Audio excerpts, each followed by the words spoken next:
need for speed. Good morning, team. Thanks for checking in for the next Kilograms Kilometers podcast. And just random thought, that's probably the most common used title or intro out of these however many episodes we've done. But nonetheless, in terms of off-season training, winter training, whatever kind of phase or period you're going into, right, in between seasons, a lot of folks often come, have the idea of, I want to get faster, I'm going to get faster. Now, how you do that can obviously or will obviously look different based on location, based on sport, based on facilities, schedule, etc. So if you are in one of those countries that is going into the winter months, maybe winters are so extreme that it's extremely difficult to get outside and run, or you just you're a fair weather runner. You don't like to run in weather below 45 degrees or something like that, which is totally fine. It's still possible. So maybe you start addressing that speed on a bike. You can still do it on a treadmill, right? As we've said before, on a treadmill, it's easy just to kind of do some of those calculations, convert everything over into miles per hour or things that are a bit more transferable onto the treadmill, so you understand kind of what pace you're going. And then it's just about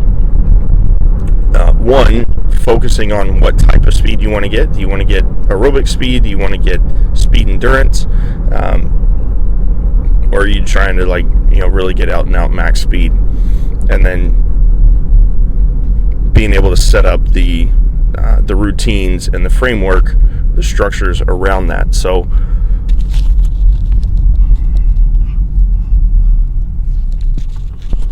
maybe you're using something like 60-120s, 30-60s, and then you can even kind of shave that down into 15-30s, 15-45s, right? You're on the treadmill for 15 seconds and then you're off, or you're cruising and resting for that long, even doing upwards of down as low as 10-second sprints. You might start to freak out the people around you because the treadmills start to sound like a rocket ship taking off, but it's totally fine. You got to do you. So those are ways to address the speed component of training, of performance, and make sure that you're not hibernating for 2-3 months on speed work. But other than that, if you're doing any other kind of, let's say, agility work or acceleration, that might get a little bit tougher. However, just remembered one note I did want to make, which is there are certain types of treadmills to where, obviously, you have the manual treadmills. That, by manual, I mean you provide the speed, you provide the locomotion. And then there are some treadmills, there's a cheat code to where you can unlock it. You can unlock the belt, right? And then you can, again, generate that speed yourself. So, again, it varies from one treadmill, one brand to the next.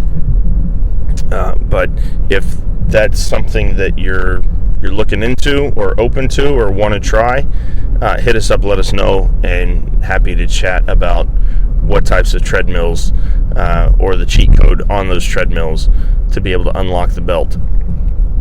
But other than that, right, speed can still be addressed in the cold months, in the cold seasons. So again, like everything else, just got to have the right strategy for the climate conditions that we find ourselves in. So if you want to chat more about that, brainstorm, hit us up, let us know, send us a DM on social media at Universal Sports Strength. Otherwise, let's keep this week rolling and let's keep working.